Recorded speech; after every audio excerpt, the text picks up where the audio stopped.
You got 15 seconds.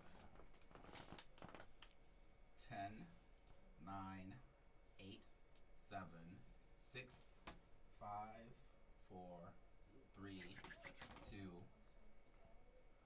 Folks, how you doing? You are back with another hot show. You tuned in to the Actors Cut. Me, your host, HUBERT GUY. I got my good friend KEN ZAMKOW in the building today. CEO, Sports Guru. We're going to talk about sports. We're going to talk about this Sports Guru community. If you will want to be interested. If you are a sports fan, a sports fanatic, or even if you're not, when you hear about what we got going on, you're going to want to be a sports fan. Ken, go ahead and introduce yourself to the people, my friend. Great. Hey, Hubert. So thanks for inviting me again. It's No great worries. to be here. Yes. Good to see you. Yes. And so Sports Guru is a platform where fans can share their opinions and their reactions about sports on video. So maybe just to give background on what inspired the platform and how we decided to launch it. So basically, I've been working in sports video for a number of years before launching the company. I had a lot of relationships in the industry and so on. So that's what gave me my background. But one of the things that frustrated me all the time was that I was having a hard time finding enough good video content about some of my favorite teams. So I would watch some of the TV shows and then go on my favorite websites and apps and the team apps and so on, and I'd reach a point in the day where I would just run out of videos to watch. Especially when kind of either right before the season or when the season kind of got really interesting and so on. Right. And I thought, just feed me more information. Like, I want to see what people are saying, what people are thinking. You know, what other points of view can I find there? And it was just very hard to find on on different platforms and on social media. It was just a lot of clutter, very hard to get to the right content. And I thought, hey, there's got to be so many people out there who really love their teams, who have a lot of knowledge, a lot of passion and information. And why not let them share that knowledge and that passion? And I thought they would do it if it were only easier enough to do. And so that's why we built a Sports Guru app. So on the Sports Guru app, you can easily record 1-minute videos of yourself with your opinions about sports. Then we add automated graphics to the videos to make them look more professional, but without any kind of editing needed by the user. So you instantly get a professional looking video. And then what we do, and that fixes kind of the problem that I had, is whenever we have a number of fans talking about the same story or the same team or the same game, we package them together in different ways and then distribute them with all kinds of partners like other sports websites, TV networks, other apps, and so on, so that we can deliver more interesting, entertaining video content about sports. Right. So that's Sports Guru. Man, it is. How long I've been involved with you guys? Maybe about a year now, right? I think I started probably. Yeah, it's been over a year because I know I started college, was it last year? But I know I did I think you definitely did the NBA finals. Yeah. You definitely did the NBA finals. So last summer, East. Oh yeah, it's been a while. It's been almost at least almost a year. Yeah, I think. yeah. And your videos are great. I mean, I love them. Thank People you, love man. them. I love being a part of this because I'm a sports fanatic. It's so funny.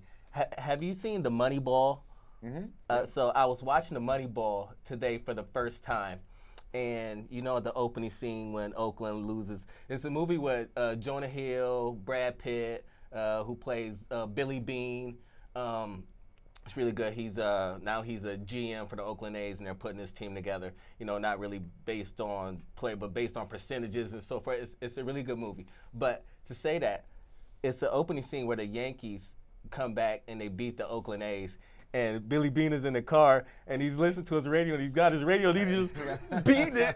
He starts beating it on the dashboard, and he throws it out the window, and I'm just laughing. My wife is laughing at me because she's like, yeah, that's you right there. Yeah. Then he gets out the car, and I think he's going to go over and pick it up, and he starts stomping on it.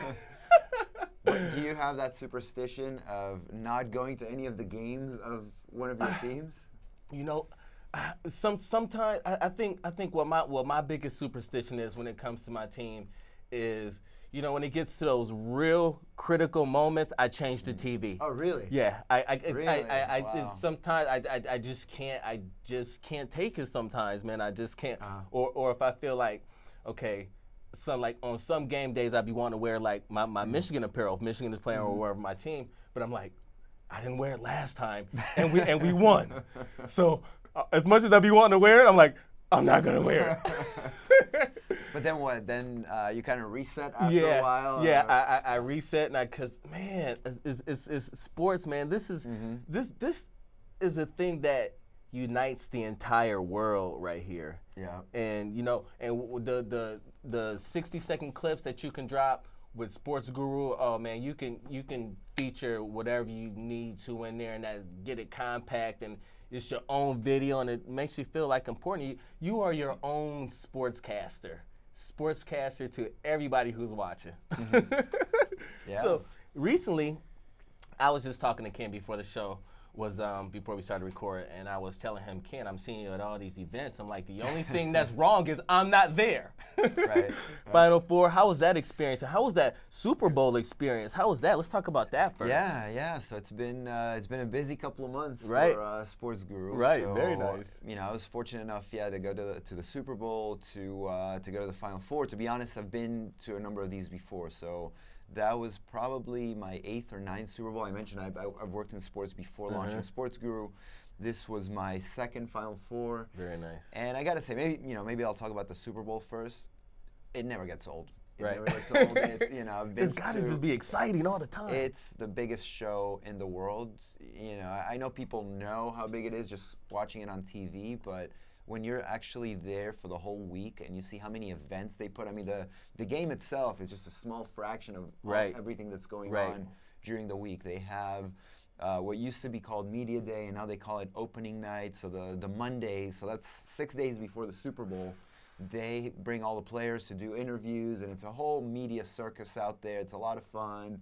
And then you have all of Radio Row, and you have the fan experience, and they take over several city blocks to do all kinds of events and everything, rides and stuff like that. So it's just the biggest show on earth. Right. It's so much fun, and like I said, every time I see it, I just think this is just incredible. Just the sheer size and excitement of it and all that. So basically, you watching the Super Bowl for that 60 minutes, you're getting cheated. The real events is all leading up to the Super Bowl. Right. Well, I mean, look, the game, obviously, that's the main course. That's the main course. That's the key thing. Right. But there's just so much else that goes on into this thing, into this production, that it's just hard not to get impressed by just how big it got and how impressive it is. Well, I remember when they had it here a couple years ago, and just all the stuff, how the city was just, it was way out, but it was just,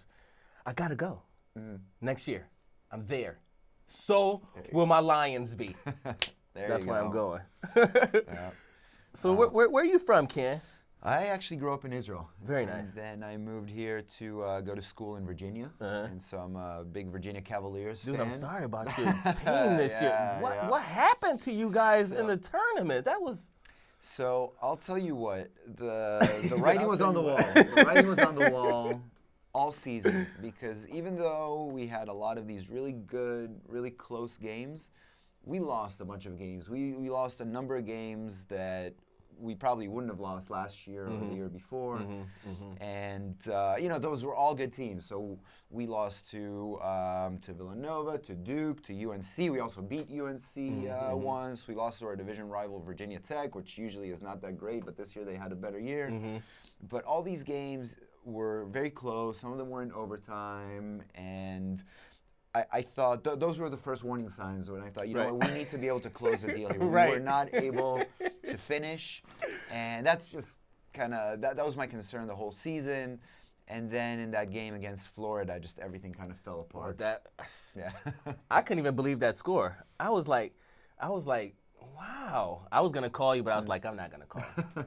I was like, I'm not gonna call him because Michigan, we had a good run, but I think we got a few extra wins off of that emotional thing that we went through with our plane crashing off the runway. That was really scary. So, when you go through things like that, it kind of draws you closer and makes you harder. But this was a good year for college basketball, though, because, the thing was with me was there was no really clear-cut winner. For me, like as far as, how some years they say, oh, Kentucky is dominant or Duke is dominant. it was not. You had a lot of teams this year that could win it. Yeah. Yeah, a lot of really good teams, but I think a lot of teams had some weaknesses that got exposed through the tournament. So yeah, it was fun to watch. Yeah. We did our bracket obituary segment. Yeah. So did you do the bracket obituaries last year? I did. You did? Last year I did. Yeah, This year I didn't. Yeah, So Bracket obituaries. That was fun. Yeah, and so basically, who would have expected Villanova to go out so early, and Duke and all those other, so it was it was kind of a crazy year. Yeah. But that's the fun. That's the fun of college basketball, I think. Hey, when it's one and done, everybody has that chance when you get on the court. You don't know who is coming to play. And man, South Carolina, good for them. Yeah. That's a great story. So on both sides, men and women. Yeah. Men and women. That's true. So I was, so back to, I guess, the Final Four. So going there, like, they came out in big numbers. People from South Carolina, like, they were all over Phoenix. They really showed support for their team. Right. They had a good time till they lost the game. And they had a good time after they lost the game, too, because the day after, their women's team was playing. And they won for the national championship. Yeah. And I thought, the next day after they lost, I thought, why are so many people still wearing their, their team shirts? I'm like, oh, they're still playing. Right. Right. And but that was impressive for them. They had a good time.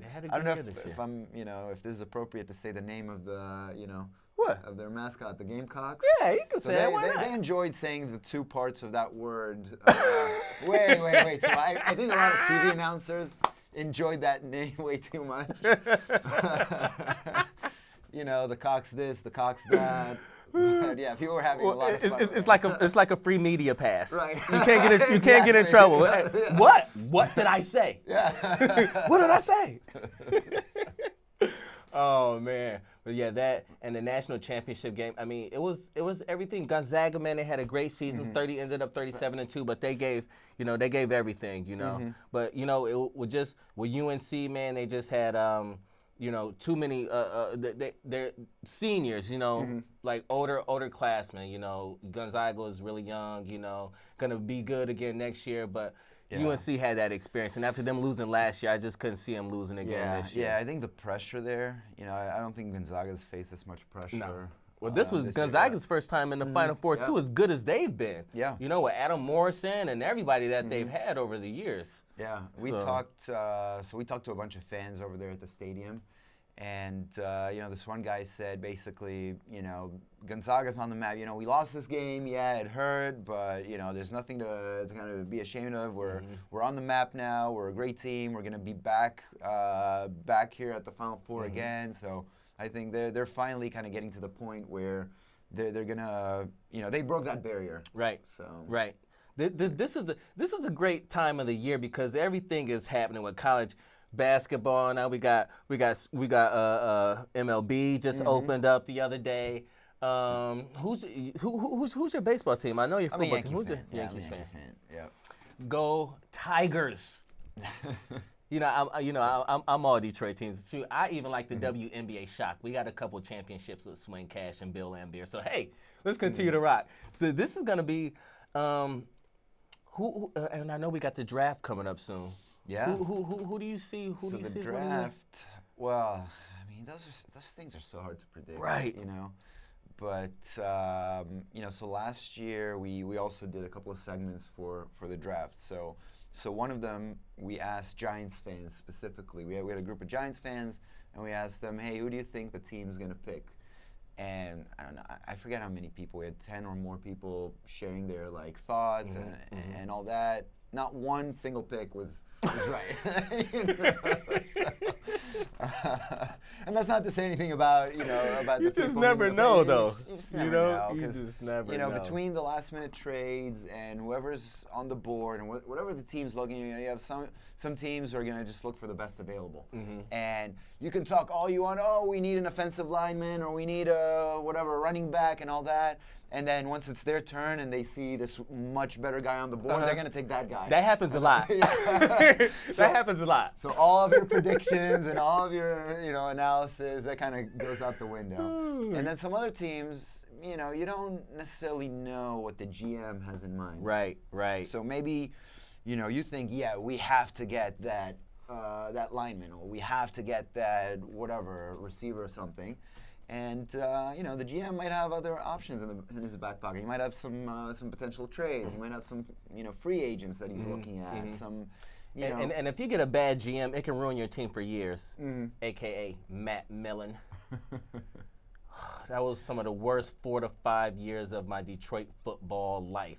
4, 5 wide receivers in a row with no quarterback to throw.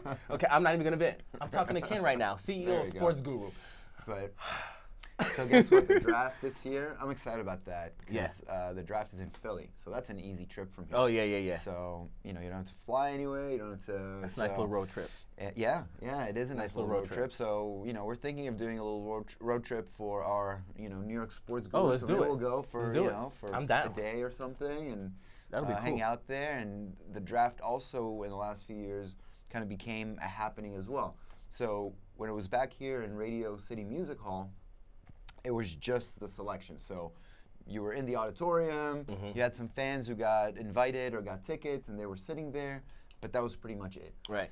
And then I think when they moved it to Chicago a couple of years ago, they started doing huge concerts. Yeah. And all the announcements and all that. Yeah, I remember that draft. I was like, dang, they really going out this year. Yeah, and I'm pretty sure they're going to do the same thing in Philadelphia. Very nice. Very nice. We definitely got to go. That should be fun, yeah. So, all of our sports gurus in New York and Philadelphia, whoever's in the area, you want to come hang out with us during the draft? Let's go hang out maybe Thursday afternoon or something, or Friday afternoon we'll hang out at the draft. Man, that sounds good. Get some authentic Philly cheesesteaks. Yeah. And do some draft and do some Sports Guru. Yeah, there we go. That's a perfect afternoon right there. Yeah. So how do you feel about free agency in the NFL? Because I know that Peterson met with the Patriots yesterday, and they're talking about Marshawn Lynch coming out of retirement but going to the Raiders. Yeah, I heard. That would be. But I think that with that situation too, with the Raiders moving to Vegas now, like the mayor of the town, he was like, I don't even want them here. Like, just leave now. Like. Oh, really? He said that? Yeah, he was like, just leave now. I mean, they still got 2-3 years before the new stadium is open in Vegas. So how's that going to affect that fan base? I didn't hear about that, but that's. You'd think it'd be the opposite. It's like if Vegas is worried that the Raiders are gonna. No, he was like, just go. You don't want to play here. We don't want you here. Just go. He was very upset. I can tell he was a very avid Oakland Raiders fan. Yeah, I think. Well, when you lose a team like that, though. I mean, I don't know. I have a really good friend who's a Raiders fan, and so they sort of became my backup team. They're my AFC team because he likes them so much. I've watched so many of their games with him, and it was fun seeing them with Carr last year doing so well until his injury. So it was so I have a warm spot for the Raiders, and I think for Vegas it's probably great. Yeah. I mean, they're going to have, and not that Vegas needs a draw. People are going to flock to Vegas anyway. But I think that stadium is going to be packed. There were questions. There were questions when the move was announced. Oh, are they going to fill the stadium? Or people from Oakland going to travel to watch the games? All that kind of stuff. And my answer is, one, they're not filling the stadium in Oakland right now. Right. Right. So that's right. That's already we had one one of our other sports gurus, James Mattern, talked about it last week. He said, "Hey, Oakland, that's your fault." He said it's your fault. People didn't show up. Enough people didn't show up at the games. He said you would see like the black hole and all that, and that would be full of like all the people in costumes and all that, but the rest of the stadium was empty. Right. And then. On the opposite side of it, he said, well, Raiders, hey, it's not surprising that the city of Oakland wouldn't chip in for a new stadium because they saw nobody was going to the games. And so in that regard, but I do think people from Oakland, the hardcore fans, it's not such a long trip. They will go. They will make a lot of the games in Vegas. Then I think a lot of fans from around the country, whenever they have a business trip or a bachelor party or a birthday party or whatever it is that brings them to Vegas, they're going to schedule those trips around the Raiders home games. So you're going to have Raider fans from all over the country probably traveling to Vegas to watch it. And then another thing I noticed, I see people here visiting from Europe and from other parts of the world who have never been to an NFL game. They don't know anything about American football, but they really want the experience. So I will bet you that there will be, I don't know, hundreds or thousands of just visitors who are just curious about going what to the football games. is. Yeah, yeah, and they, and also, you know what? If I'm there and I can get a reasonably priced ticket, even if the Raiders is not my team, if I can, I'm like, hey, if there's an NFL game playing, why not? Right, right. Well, Vegas came up because they had no teams. Now they have a hockey team and a football team. Yeah. So that's good. Yeah, I'm just worried about the players, Yeah, it's gonna be a busy. It's gonna be a busy city. And I heard like a little something that they were actually talking about keeping the Raiders games off the boards. I'm like, how you can't? I'm like, just because you can't keep the games off the board. I'm not a bettor, but I'm just saying you can't, because that would just imply, something like, oh, we know these games are gonna be fixed. We're just gonna keep on. You can't do that. Just let them play the game. So prediction for the next upcoming Super Bowl champion. For the Super Bowl, wow, that's early, man. Who do you got? I mean, it's basically still all the same teams out there. You're gonna get some good players in the draft, but I don't know if it's gonna be that one solid impact player that's gonna come in and change the Super Bowl destiny. I think you probably pretty much still got your same players in the game. Yeah, New England and Pittsburgh, Seattle. Yeah, I think I'll tell you what. I'll tell you who I don't see there. I don't see the Falcons going back there. I think after that, after what happened, they're going to have kind of a worse hangover than anyone else. Yeah, I think they will have a chip on their shoulder. They will want to prove themselves and all that. But I think it might be a rough season for them. Unfortunately, I think what they did in the first half of that Super Bowl was amazing. It was incredible.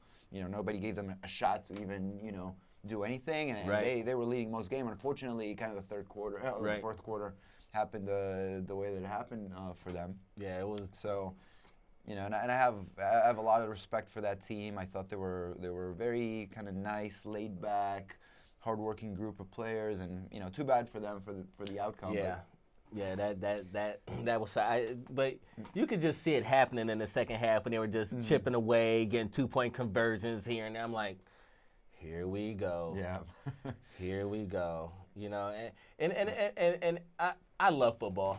I'm a Tom Brady fan, kind of, because he played for Michigan, but he also plays for the Patriots, and I don't like the Patriots. So it was hard for me to watch because I love Atlanta. I used to live in Atlanta for 9 years, and I just like that whole culture. And, when you get that underdog team, you really just want them to, dethrone that Goliath. But, hey, it didn't work. It didn't work out this year. Yeah. It didn't work out this year. Then we'll see. The Patriots always have a strong team, but always, as long as they got Belichick at the helm, man, that guy, he just knows what players to get. He knows how to make players perform the way they should be performing to win. Yeah, they're there every year. But it's still, it's tough to go 2 years in a row.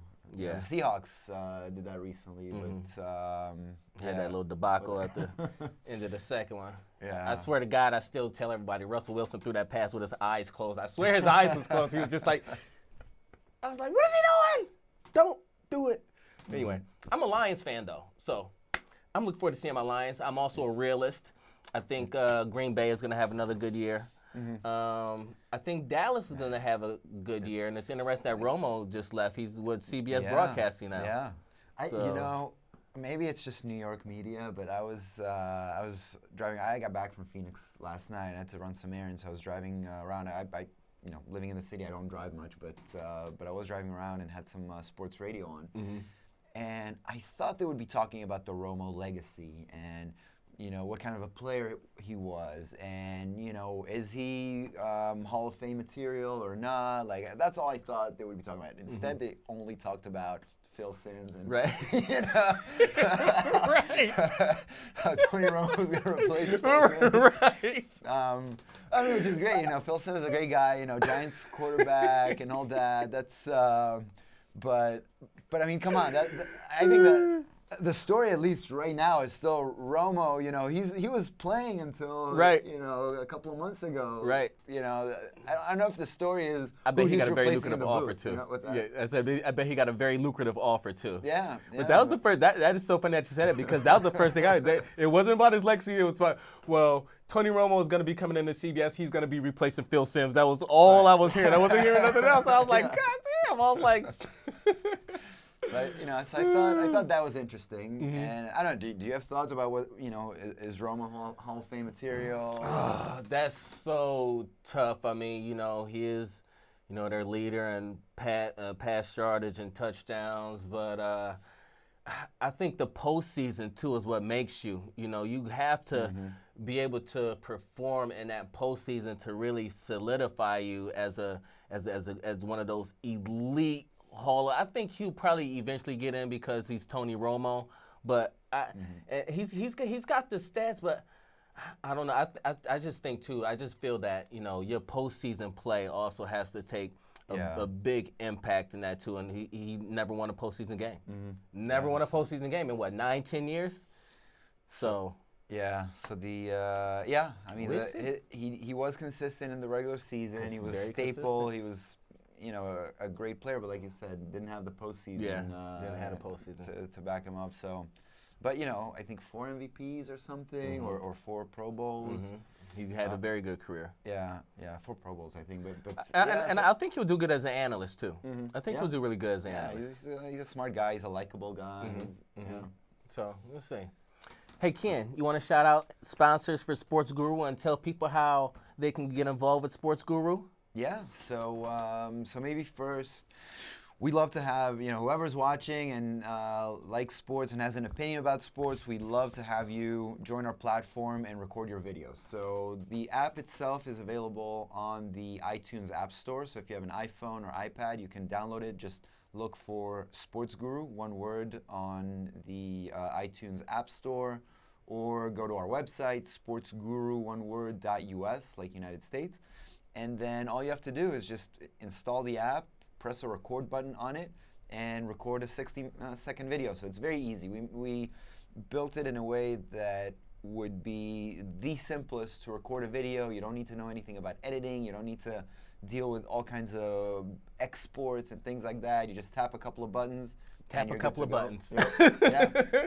And you're good to go. Start. Yeah, and you're good to go. So we would love to have you come in and share your opinions. So whatever's going on with your team, everything that Hubert and I talked about today, you know, who's going to, whether it's the Super Bowl or any other championship, what do you think about free agency, about trades, what do you think about the draft, about anything that's going on in sports? Well, right now, of course, we're going to go into the NBA finals and all that stuff. Right. Cavs, so we'd love to have you record your videos. And then what we do is we take some of the best comments and we distribute them with publishers. So some of the places that showed our videos over the last year were the New York Daily News for a lot of our New York team coverage. We just had the Arizona Republic show a lot of our March Madness videos. We had a lot of good stuff. Yeah. I don't want us to get cut off. Got it. You just got to join us. I don't even see the timer. It's okay. I'm on time for both of us. There you go. Sports Guru Ken, thank you for coming down again, Hubert. man. Great Join to our see community, you. Sports Guru, the Actors Cut. Peace. Thanks, guys. Awesome. Cool. Awesome. Yeah, good. You liked it? Nice. Yeah, that was better than the first one. Nice. That Awesome. was much better than the first one. Yeah, Ken, man, I'm excited, man. What you got going on, man? Kind of the big industry stuff, like, you know, like stadium. Are they gonna fill the Yeah. stadium? Yeah. Why is Phil Simms? You know, Dude, that was so funny that you mentioned that, because that's all I heard too. I wasn't hearing nothing about his legacy. I was just hearing.